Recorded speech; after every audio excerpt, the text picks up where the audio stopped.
Hello everyone, how are you doing? This is Mohammed Said and you are watching ELT Issues. And in this episode, we will talk about classroom language. So, the reason why I chose this topic in particular is because in my experience in different countries, I've got a chance to teach in different countries.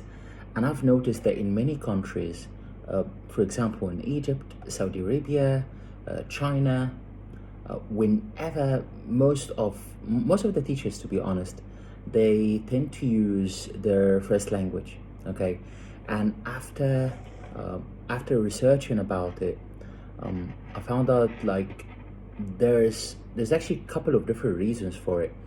One of them could be because of the imposter syndrome, or maybe being also uncomfortable with using the English as a medium of instruction, which is quite challenging for many teachers. Also, the students themselves might feel that the teacher is a different person when he or she speaks English, so they're not really comfortable with immersing in the language, using English rather than their native language. And that's why I've noticed that many teachers would use their first language as a medium of instruction, which is not actually the right way on the track of achieving the multilingualism. It's not actually the right way on achieving the language acquisition. And that's why I will bring to you one of the best books in that field, which is classroom language. So I'm gonna just go through some readings from one of the greatest scholars, one of the greatest authors in that field, Brian Gardner. And Brian Gardner has put up some of the different questions, and he answered them in that field, and then he actually prepared a whole system of like a manual for the different classroom language that you could be using in your class. So it had like 2 chapters.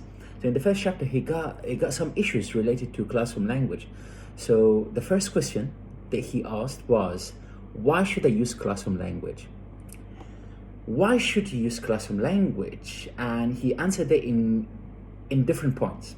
Okay, number 1, to emphasize to your learners that the English lesson is different from any other lessons. Okay, so when you come into science, when you come into sociology, when you come into any other lesson, you need to be sure that this is the English lesson, and in English you learn in English, and the teacher uses the classroom language to convey the message, to link the actions to the words in English. So this is the first one. Number 2, he said to maintain a good English speaking atmosphere, and this will help the learners focus on learning and using the language. So basically, if you have got the chance to build up your English identity in the classroom, if you have got the chance to be in the right positive learning environment, then the students will get the chance to acquire the language, right? Number 3, he said if you give them instructions, ask questions, make comments in English, the learners will have to listen carefully, because they will develop the ability to think in English. So they will start to know how to think in English. They are not just learning how to take actions from English, translating them to their first language, and then translating them back to the second language. No, they are actually building their second lingual identity. They are building their English speaking identity. Number 4, you only use a language when you think in it, and you don't have to translate. So it's important from the early ages, from the early stages of learning, to avoid translation as much as possible, and to make the learners think in that language. This is the importance of avoiding translation from and into English. Number 5, he also spoke about the importance of the TPR, or the total physical response. Because when the learners get the chance to listen to English and then do the actions, they are linking the actions to the words that they are learning in English. So they know how to respond to the action in English. For example, if you say to one of your students, "Come to the board, please," then they will have to leave the place and move to the board, okay? And this will actually teach them how to be active learners, okay? But if you say it in Arabic, they will learn and they will get the chance that English is just only a subject. It's not actually a language to acquire.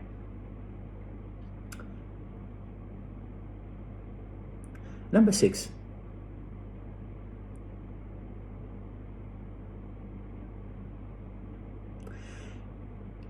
using classroom language will get the learners the feeling of achievement, the feeling of success, because they will get that self-confidence, because they will learn that they could use English as a medium of instruction.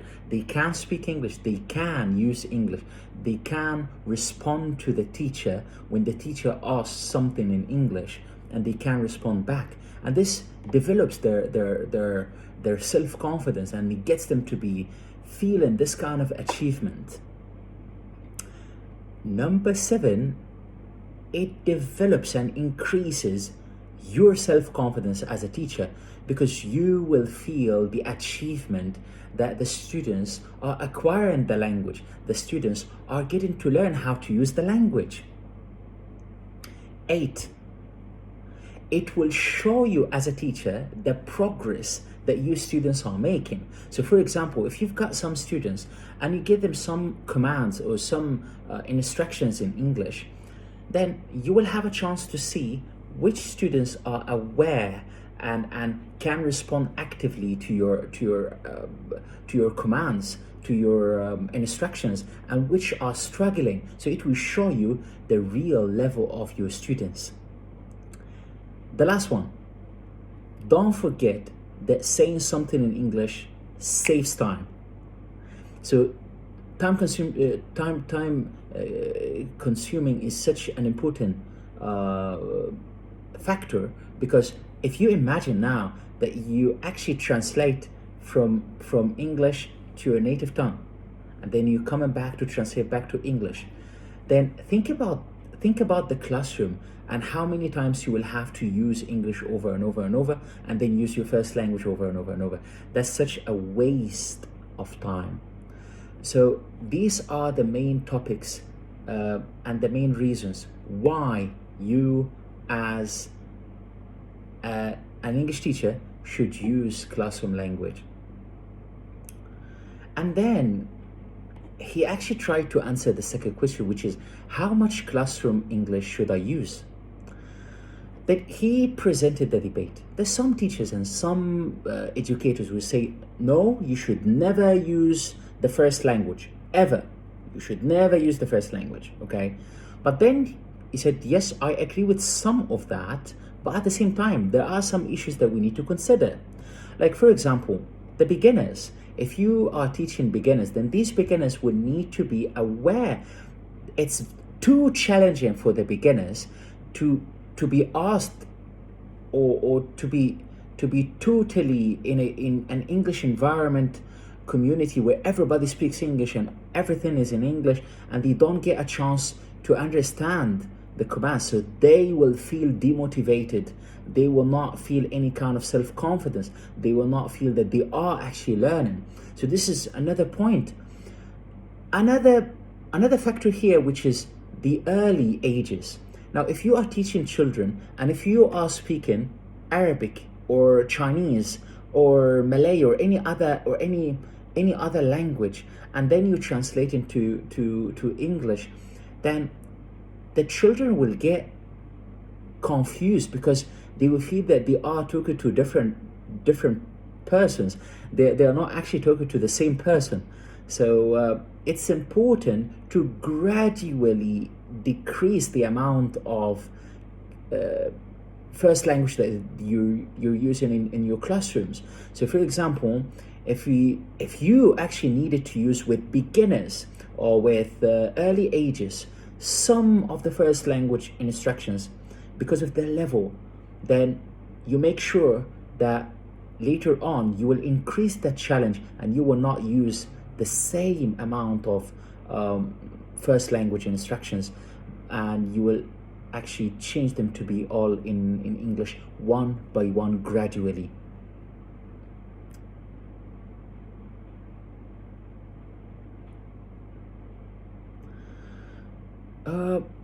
The third question that he answered here is, when should you use your own language?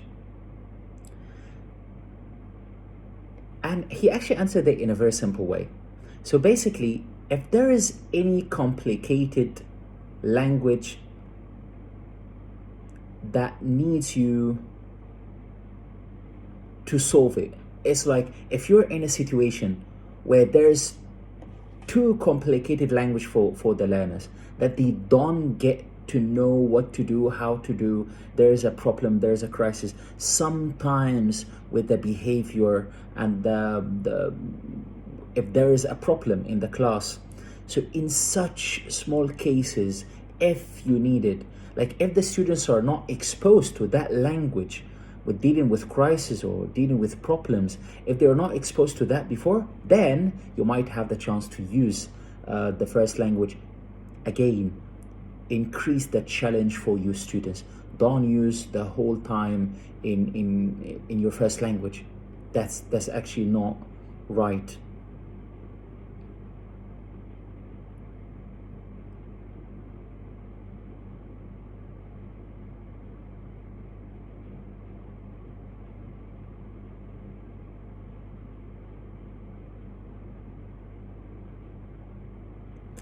Okay, then he tried to answer other questions related to which classroom language is more difficult and needs to be in my own language. Is there a complicated task that need careful explanation in my own language? Do I need to explain anything about grammar or vocabulary in my own language? Do I need to check understanding in my own language? All these are different questions that he tried to answer here.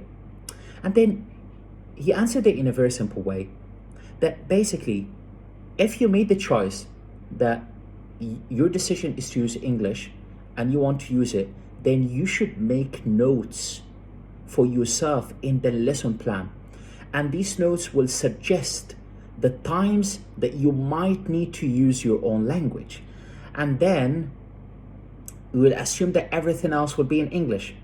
And then you use these particular phrases in your first language, but then later on you will gradually decrease them and increase the challenge a little bit by using their learning language, English. So you should try using pictures, actions, descriptions, and so on, and only use the translation if these don't work. Thank you very much, and it was a pleasure to talk to you today. Classroom language is very important, guys, and I hope you find this useful. Thank you, and I will see you next time. Hello everyone, and welcome to Classroom English Part 2. And in this part, I will give you some examples that Gardner has presented here to help the teachers to use classroom language, to use classroom English in the class. He actually divided it into two parts, and in part 2 he started by giving some examples for the teachers how to start the lesson. Teacher, good morning, good afternoon. Learners, good morning teacher, and then they might say the name. Good morning teacher Matt. Good afternoon. Good afternoon, Teacher James.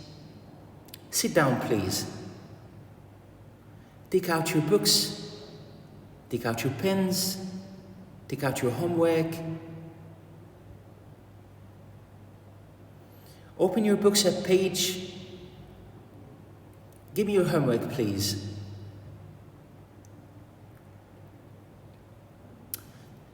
Two point two, pronunciation and repetition. Listen carefully. Listen to me.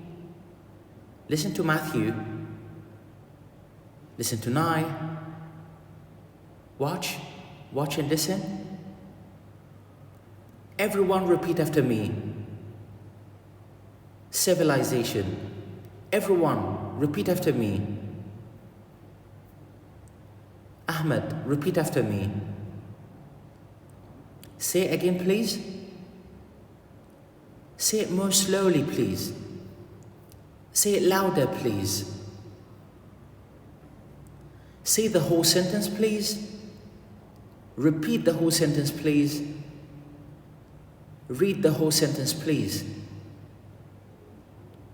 Say in English, please. Not in Chinese. Say in English, please. Not Arabic. What's this word in Arabic? What's this word in Chinese? Where's the stress in this word? Useful words for practicing pronunciation. Syllables, tongue, lips. Tomorrow. Syllables. 2.3 Activities in class. Listen to me. Everyone repeat after me. Girls, repeat after me. Boys, repeat after me. Jack, repeat after me. Take out your pens. Take out your pencils. Take out your colored pencils. Draw a picture of a ta. Color the picture. Copy these words into your books.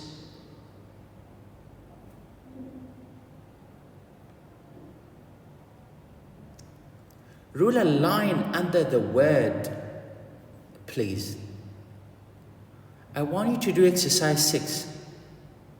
Answer the questions on page 8.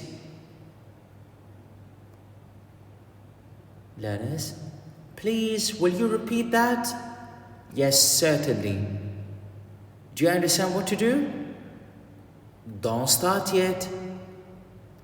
You can start now. Put your hands up if you have finished. Put your hands up if you haven't finished.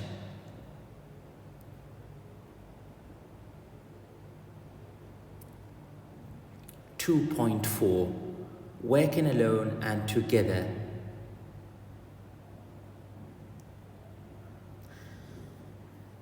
If there is one learner, the teacher might say, I want you to work on your own. Come to the front, please. Matthew, come to the front, please. Go back to your seat, please. If 2 learners or pairs, I want Matthew to work with Jack. Get into pairs. Has everyone got a partner? Ahmed, have you got a partner? Yes. No. Yes, I have. No, I haven't. Ahmed and Jack, come to the front, please. Go back to your seats, please.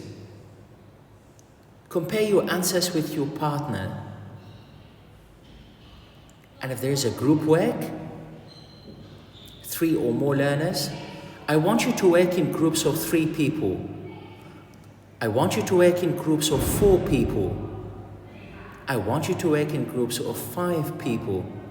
Get into groups of 4, get into groups of 5, 3, and so on. This is group 1, this is group 2, this is group 3, and so on. Another way to divide the learners into groups by saying, I want Ahmed, Mustafa, and Jack to work in group 1. Get into your groups now, please. Is everyone in a group? Ahmed, are you in a group? Yes, I am. No, I'm not. Group 1, come to the front, please. Go back to your seats, please. I need a volunteer from each group to write the answers. Pick one person from your group to draw a picture. 2.5. Boardwork. Everyone look at the board, please. Come to the board, please. Write a word on the board, please. Draw a picture of a car, please. Put your picture on the board, please. Underline the word, please. Thank you. Go back to your seat, please. Everyone, read this word. Ahmed, read this word. Say it again, Jack. Everyone read these words. Muhammad, read these words. Say them again. Everyone repeat after me. Everyone repeat after Muhammad. Copy these words into your books. What's this word in Tagalog? What's this word in Arabic? What's this word in Malay? Do you understand? Put up your hand if you don't understand.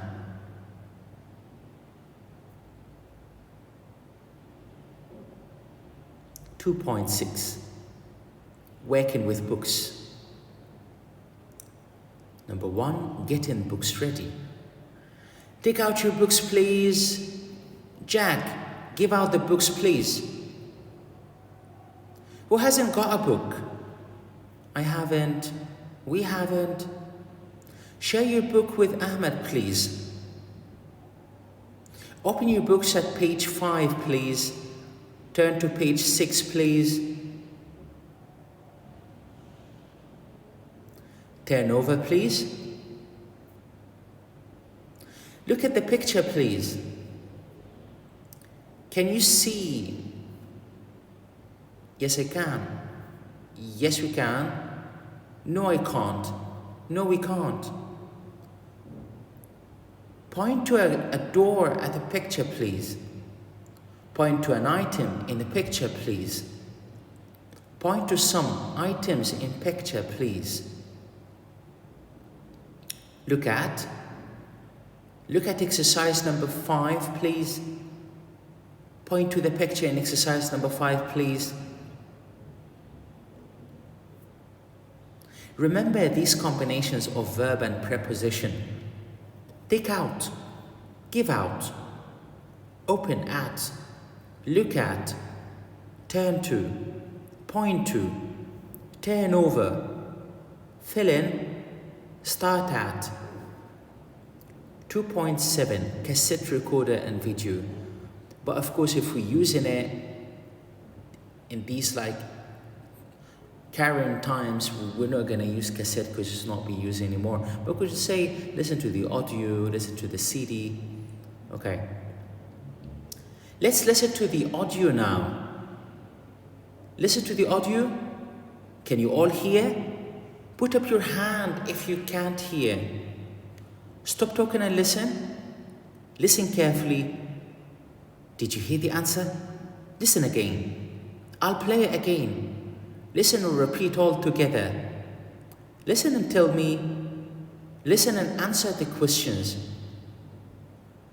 And if you're having a video, let's watch the video now. Watch the video.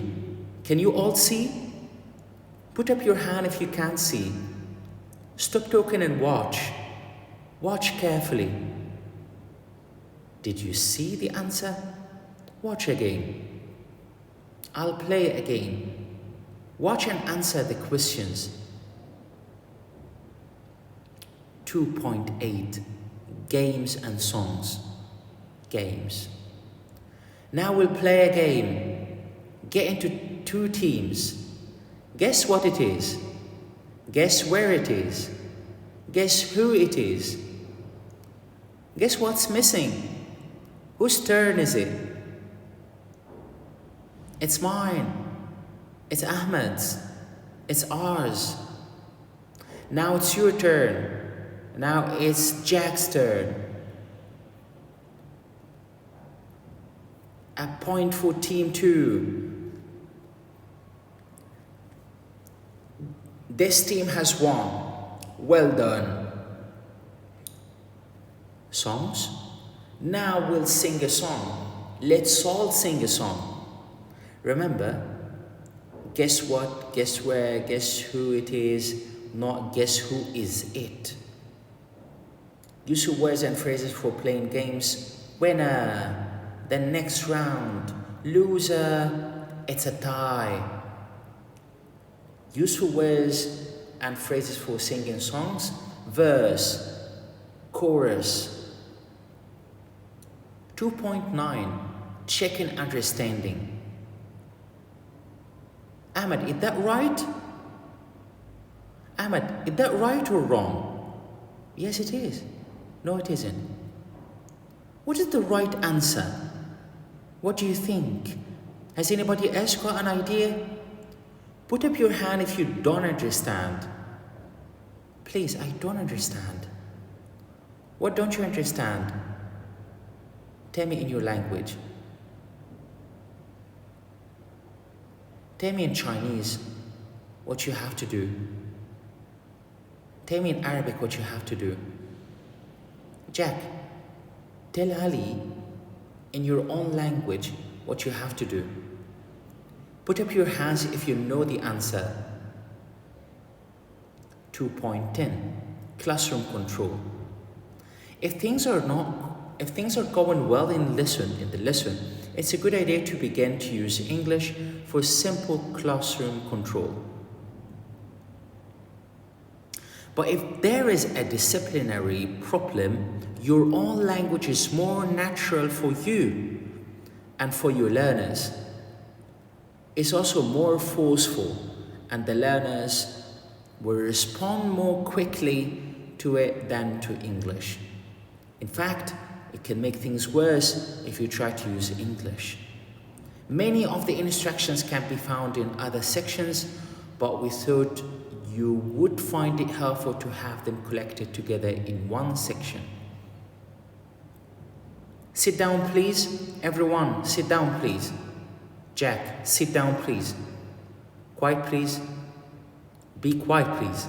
Ahmed, be quiet. Stop talking. Listen. Listen carefully. Listen to Ahmed. Sit down, please. Turn around, please. Sit still and listen. Sit still and listen to Jack. Look at me, please. Look at the board, please. Are you ready? Don't start yet. Start now. Stop writing. Stop working, please. Stop what you're doing, please. Stand up, please. Ahmed, come here, please. Hurry up.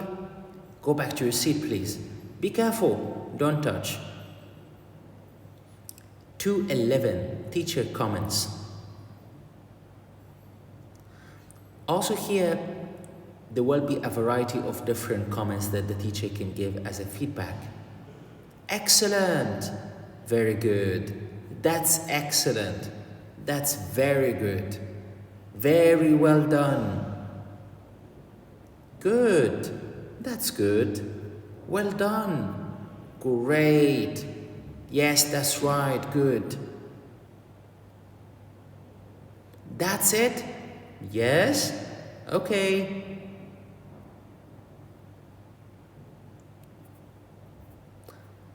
That's better. That's better. Well done. That's nearly right. Try again. That's almost right. Try again. Not quite right. Try again. Not quite right. Will someone else help? Not quite right. Will someone else try? No, that's not right. Try again. No, that's not right. Will someone else try? No, that's not right. Ahmed, you try? 2:12, ending the lesson. This is your homework. I want you to do exercise 9. I want you to learn the song. I want you to color the picture. I want you to draw a picture of. I want you to learn these new words. Close your books, please. Put your books away, please. Collect the books, please. Put them on my desk. Thank you very much. This is the end of our episode, and I hope you find it useful.